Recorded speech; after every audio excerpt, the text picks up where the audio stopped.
Hello, everyone. This is Bhargav Reddy here, covering off on major issues across Asia Pacific, Middle East, Europe, and Africa.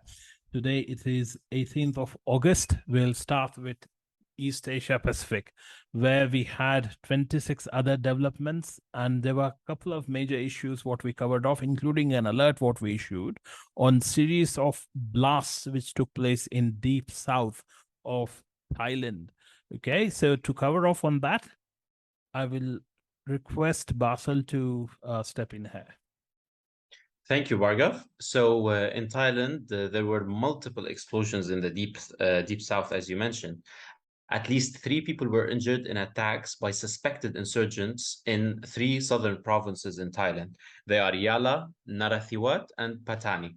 The attacks happened yesterday. They targeted convenience stores and petrol stations at 17 different locations across the provinces.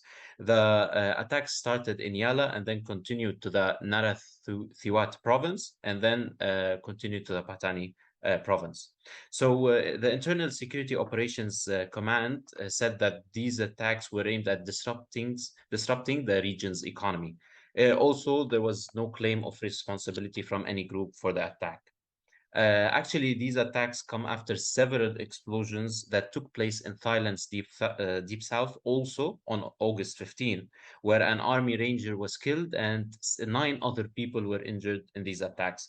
It is good also to mention that these attacks on August 15 occurred in the Narathiwat province. So these attacks also indicate an escalation in violence in the region, especially after after the government or the Thai authorities called for a ceasefire with the militant group Barisan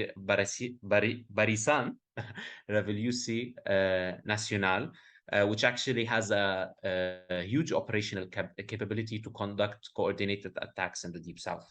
So clients in Thailand are advised to monitor these latest developments as well as seek road updates before attempting to travel in and around the mountainous regions of the Deep South.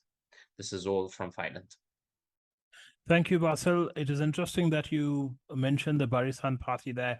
Now, we can always question their operational capabilities, and we need to analyze deeper whether they were actually involved, or was it a fluke attack by another faction, or even an insider threat.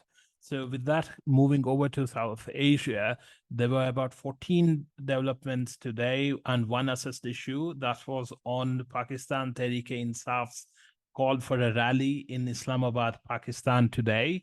And the PTI chief, Imran Khan, will attend the rally, and he has got a pretty big following in Pakistan.